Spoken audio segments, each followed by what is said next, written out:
So this is going to be a quick one because, well, unfortunately, there's not much to show off here because when I'm in the midst of doing a really hard repair, I prefer to do it when I'm not being watched by a camera and I have to worry about being presentable for YouTube or whatever. I just need to put on some good music and just enter the zone and get it done. And this is very much one of those situations because the thing I have to show off today is one of these. This is an original iPod.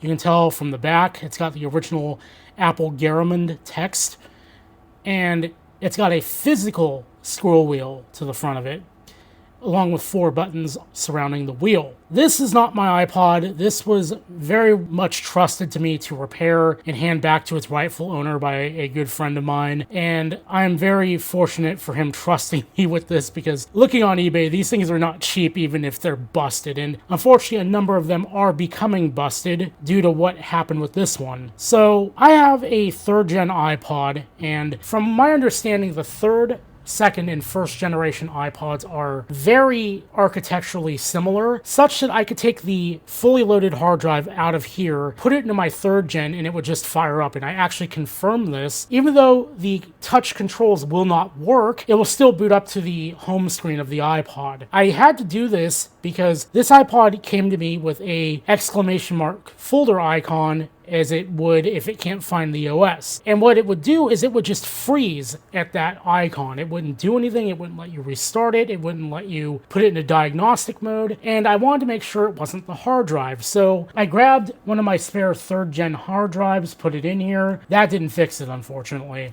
So I took the hard drive out of here, put it into my 3rd gen iPod, fired it up, and it came right to life and started playing music. So that told me that the hard drive was perfectly fine, even though it's very old. So something was wrong with the iPod itself. And unfortunately, that was confirmed when I opened it up, got the logic board out, and looked at the RAM chip. Because for some reason, the RAM chips in these are, I guess, starting to go bad. Because this isn't the first time I've seen this problem.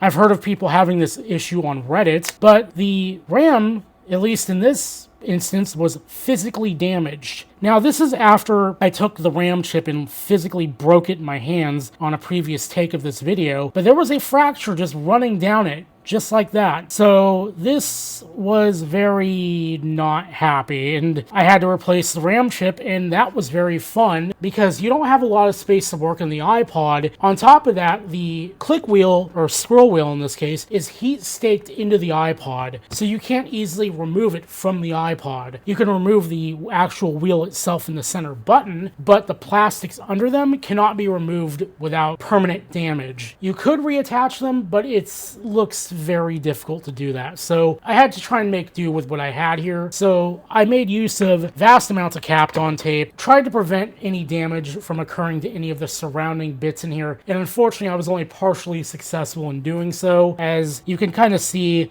the scroll wheel no longer really sits plumb on here anymore, and the bottom of the button wheel here kind of sinks in at the bottom a little bit, but it does still work.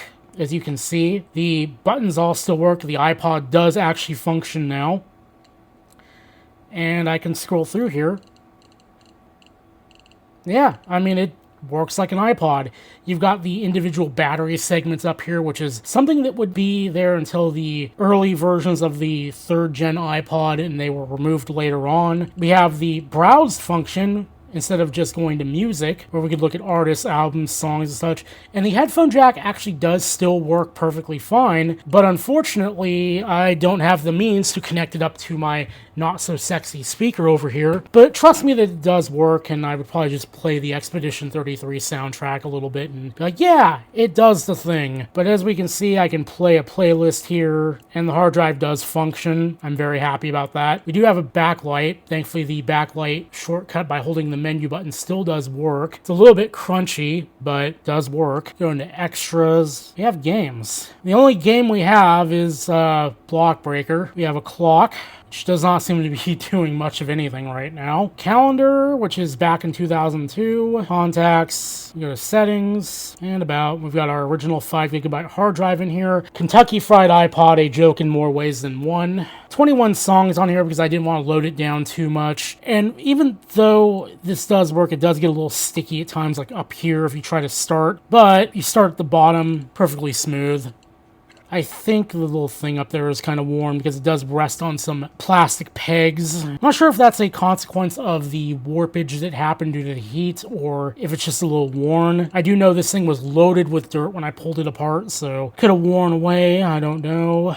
There's really not much to see here. I mean, it's the first gen iPod. They didn't really add many features to it just yet. But as we can see, it does work. It does play music. And that's really all there is to it. So hopefully you enjoyed this quick look at this iPod that I'm very fortunate to have happen across my workbench, because these first gen iPods are not the easiest to find, especially in working condition, especially with the original battery still holding a charge, because I was using this last night and I listened to it for about an hour and the battery still had 3/4 of a charge on it. So the battery shockingly still holds a decent enough charge. So I'll give you a little bit of a bonus segment, but that's the end of the spoken part of this video. So till next time, I'll see you guys later.